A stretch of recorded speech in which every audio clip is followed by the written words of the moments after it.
Of course, everyone claiming residence in Arthur's Wake knows tales associated with the Wicker House.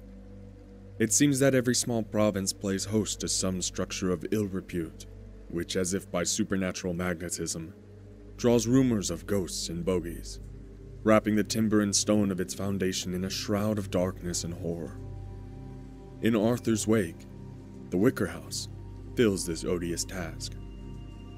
Scant days after arriving in town, while taking the time to familiarize myself with a local watering hole and its residents, I became introduced to the well-known superstitions surrounding the Wicker House.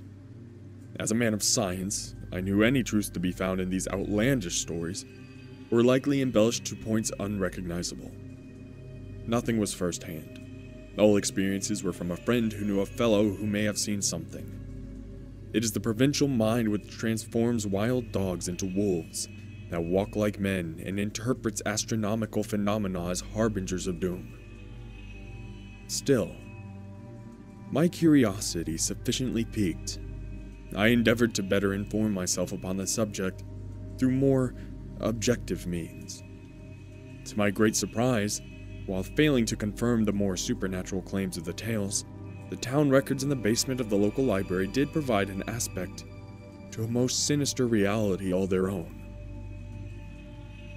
The house was built in 1920 by the millionaire Thomas Wicker, who, in addition to being both a successful oil prospector and fishing magnate, was by all accounts completely insane. No one knows what first drew Wicker to Arthur's Wake. Some speculate this is the first outward sign of his impending madness. What is known was that the foundations of the house which would come to assume his name were poured almost immediately upon arrival. The structure was supremely modest for a man of Wicker's means, rising a mere 2 stories in height and composed of scarcely a dozen rooms, plus cellar and attic for storage. The house was built on Blackwood Drive, a major tributary of the town's main street, and close to the industrial center, such as it was. The plot itself consisted of about a quarter acre, the yard to a few blossoming trees and a small garden, the whole of which was surrounded by a high wrought iron fence accessed by a similar gate. The posts of this formidable perimeter were topped by wicked spikes to discourage would-be trespassers. Construction concluded rapidly. In the autumn of 1920, saw Wicker take up residence in the house accompanied by a maid, groundsman, and his wife. The lady of the house quickly became the subject of gossip among the townsfolk. During the construction, Wicker had boarded with his wife in parts unknown. None could recall when she arrived at the house. One day, she was simply there. As the groundskeeper cared for the exterior yard and garden, and the maid handled all domestic chores including trips to the market, the lady was herself never seen to exit the house. Due to this complete lack of socialization, the townsfolk did not learn so much about the woman as her Christian name. The servants themselves shed no light upon the subject.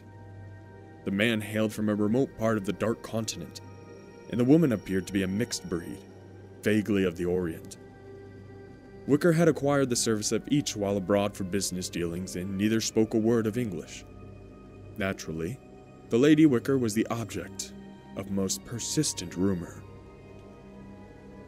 These theories were repudiated by those few who would occasionally spy on her from the street. In each case, she was seen exclusively at night, staring forlornly through the second-story window of what I assumed to be her bedchamber, lit only by candlelight from within, and to all appearances, the picture of health.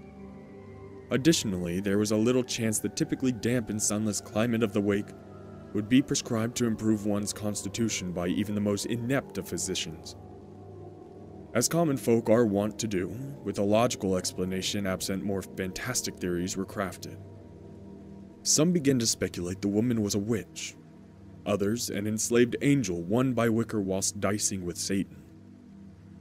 What all who observed her agreed upon was her singular beauty. I gleaned much of this information from archives of the local paper, especially one curiosity piece, which was accompanied by a photograph of the lady in question.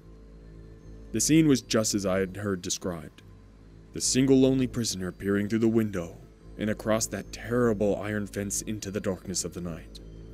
The photograph was muddled due to the quality of the prehistoric equipment and the lack of natural light, effectively obscuring the lady's features. Indeed, it was difficult to distinguish whether the blurred form was in fact human, though it did project an impression of unmistakable femininity. And yet, even though that grayish haze, I could perceive a certain piercing, almost hypnotic quality of her eyes. Wicker himself was something of a mystery, though considerably less so than his bride. An attractive man, tall, dark-haired, and well-featured. Many a young woman found herself undeniably jealous of the seldom observed Lady Wicker. Though often away for long periods on business excursions, at home, Wicker would frequent the only drinking establishment in the wake, an illicit locale consistently ignored by the well-bribed police force charged with upholding prohibition. Although he had no one in town that might be explicitly named friend, Wicker was known to purchase drinks for the house on his occasions of patronage, and was as such engaged in conversation by no few number of fellow revelers. It never took long for Wicker's tongue to be sufficiently loosened, at which time he would regale his latest passel of hangers-on with fantastic stories of his journeys abroad, forbidden hoodoo rites in the Caribbean, strange tribal sacrifices in the heart of Africa, dead men who walked in Eastern Europe, and countless others, each one stranger and blacker than the last. Though Wicker never spoke of his wife directly, these tales only served to expound upon the rumors of her origins. Things progressed much in this way for some 5 years. Wicker would travel and carouse upon his return. The servants went about their business without comment or complaint. The townsfolk gossiped. The lady remained a shut-in. The horror occurred without warning. The events that took place on the eve of Samhain in the year of 1925 have gone down in the history of Arthur's Wake as unembellished fact. Among the town records, I discovered the report of the patrolman dispatched to the response of the disturbance at the Wicker House. The narrative was itself accompanied by the most gruesome of photographs from the scene in question. I will summarize their contents directly. Thomas Wicker returned from his latest trip abroad on the 31st of October. Having stopped briefly at home, he arrived at the aforementioned drinking establishment in a clearly agitated state. The always impeccably dressed Wicker was sloppily garbed, one shirt tail hanging out of his trousers, shoes scuffed beyond repair. It was obvious he had not recently bathed or shaved. His well-groomed hair was mussed, and his eyes were bloodshot and wild. Approaching the bar, he seized an entire bottle of liquor, took several long swallows without the use of a glass, and ignored all attempts of other patrons to engage him in conversation. Taking a final drink from the bottle, he placed his wallet and entirety of its contents on the bar, smashed the now empty receptacle upon the ground, and exited the astonished eyes of all present following him. That this entire portion of the episode occurred within a completely illegal establishment is not lost on me, although it apparently was on the investigating patrolmen. As I have said, they were well bribed. That no mortal eye remains which observed what happened next is surely proof of merciful God. The 2 patrolmen who first came upon the scene were summoned by terrified reports of shrill cries and demonic cackles. Long-term veterans and hard men, both, they were nevertheless ill-prepared for what they would soon find at the Wicker House. Armed with a lantern and clubs in hand, the men carefully approached the dwelling, now ominously quiet. The great iron gate was open askew, as was the oaken door at the top of the steps leading to the interior of the house. Receiving no response to their shouted inquiries, the patrolmen cautiously entered the foyer and proceeded to search the ground. They found the first horror in the kitchen. The maid had been tied with thick hemp rope to a large table, limbs spread and secured to each of the 4 legs. She was naked, the butcher knife which had been used to slit her throat permanently sheathed in her heart. Glistening blood dripped from the cruel altar, slowly pooling on the floor, while telltale splatters painted the walls like a macabre decoration. The patrolmen shared a glance of mutual unbelieving dread, tightened their grips upon their clubs, and continued to search the premises in complete, terrified silence. Having determined the cellar empty through a brief yet understandably taut examination, they exited the back door to the yard and discovered the groundsman's body. A thick wooden stake had been erected in the center of the garden and crossed by a perpendicular beam. The man hung naked, suspended from the crossbeam by spikes harshly driven through wrists and ankles in a grotesque simulacrum of Christ's crucifixion. He had been disemboweled, ropey innards pouring out of his belly, dripping blood and excrement. Horrified, the patrolmen reluctantly agreed that a premature conclusion of their search to summon reinforcements would provide a very dangerous murderer a chance to escape. The men re-entered the house and agonizingly proceeded up the winding stair to the second floor. Systematically, they searched each room, uncovering nothing until only one remained: the bedchamber of the elusive Lady Wicker. Eyes wide, heart pounding wildly, the lead man slowly eased the latch. Raising their clubs, the men burst through the door and stopped, dumbfounded. The room was completely dark and empty, devoid of trappings or furniture of any kind. By the thin beam of their lantern light, the men saw that strange occult symbols had been scrawled on every surface of the room, though those on the far wall had been somehow marred. Of the murderous Thomas Wicker, or his mysterious wife, there was no sign. A noise from above alerted the men to their quarry's location. Returning to the hall, they spied a trapdoor operating by a string which, when pulled, revealed a ladder leading up to the lightless storage space of the attic. The two patrolmen stared at the entrance, yawning black and wide, as the maw of some infernal creature, beckoning fools to wander to their doom. Unable to decide who would proceed first, the men threw evens. The unlucky loser took the lantern and ascended the ladder. He stopped halfway up through the aperture, lantern held high to better diffuse its light, and ready to beat a hasty retreat to the relative safety of the hallway below. The attic was in a state of disorder, strange souvenirs of Wicker's trips abroad stacked haphazardly throughout. The constable slowly played his beam about, gradually revealing each disjointed mound of clutter. At last, the light fell upon the attic's far corner, revealing the huddled, gibbering mass of the man they sought. Or what had been the man. Indeed, whatever reason serves to separate man from beast had, sensing it was no longer a suitable dwelling place, fled the form of Thomas Wicker. The handsome features were gone, replaced by deeply sunken cheeks and a hideous grin. As the patrolman stared terrified, he could see the creature was covered in the blood of his victims left below. Hands about his knees, Wicker slowly rocked, babbling to himself. Joined by his fellow, the constable steadily advanced. Arms outstretched, they ready to seize the thing that had been Thomas Wicker, when his mad eyes shifted upon them, and the muttering stopped.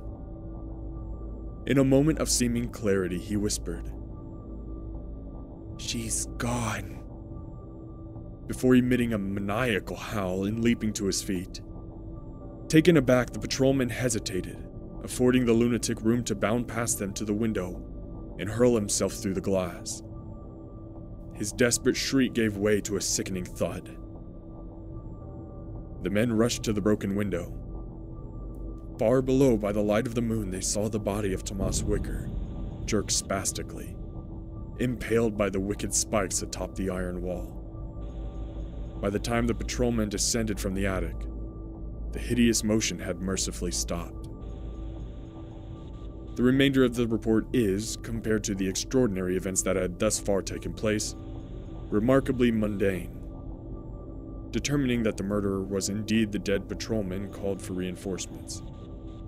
The house was searched in detail, and much speculation was made regarding the fantastic totems and fetishes populating every nook and cranny. All who set foot on the premises were in unanimous agreement that Thomas Wicker was unequivocally mad. Most confounding of all, there was no sign to what fate befell the mysterious Lady Wicker. Taking the lunatic's final utterance as related by the patrolman, the investigators deduced that the lady, tired of being regularly abandoned, had fled to parts unknown during Wicker's latest trip abroad. Upon his return, the shock had been enough to push the man into a murderous rage, since virtually nothing was known of the woman, neither whence she came nor even her proper name. No search was mounted, and the case dismissed. It is from this point that the tale departs from the realm of logical reason to instead delve into the twisted byways of urban legend. About a month after the death of Thomas Wicker was when the disappearances began, the investigation of which ultimately led to my arrival in Arthur's wake. Parents would put their children to bed at night and find them gone the next morning. Exhaustive searches of the wake uncovered nothing. Strangers new to the town were accosted, imprisoned, and in one instance, lynched by a frightened mob. Some questionable evidence was found on the man's body after the fact, and with the suspect too dead to proclaim his innocence, the police happily declared the case closed. That the pattern of disappearances has continued for more than 60 years would suggest they were mistaken. I have been unable to identify the first to claim seeing a strange light emitted from the long-abandoned window of the Lady Wicker's bedchamber, nor the one who swore he heard the sound of children playing as he hurriedly passed by the accursed house. I do know that the tales have spread and grown to a point they are not so easily dismissed. Shortly, I will ascertain any truth to them that there may be. I turn off the small audio recorder I've been speaking into and place it in my pocket as I make the turn onto Blackwood Drive. Heaven only knows for whom I make these notes. A lifetime of chasing ghost stories, of hunting down tales of creatures that delight the imagination and offend sensibilities, has thus far provided me no hard evidence of the existence of some supernatural realm dwelling in the darkened shadows of our world. Indeed, each investigation only further affirms what I have long determined. The human mind is a miraculous thing in its unabashed propensity to deceive itself. And yet, I abide. Perhaps this will be the time my perseverance is at last rewarded with an even bare glimpse of that other place. A place every man knows, yet none have seen but in their blackest nightmares. A place of monsters. Slender tendrils of fog quest hungrily between my feet like living things as I approach the ruins of the Wicker House.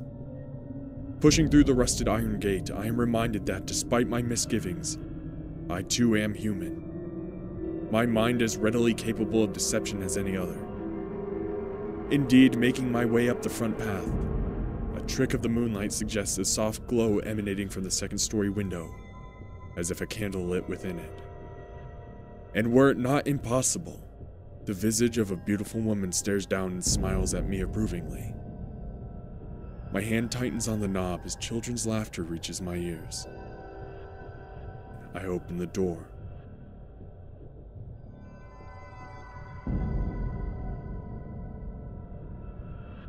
Well, ladies and gentlemen, I hope you enjoyed that fantastic story by Shadow Swimmer 77. If you did, I'm going to leave the link to the story down below, so be sure to go give the author some love. If you enjoyed the video, please make sure to hit the like button, click subscribe, and the little bell so you can be notified when the next video pops up. And as always, my Darkness Militia, have a terrifying evening.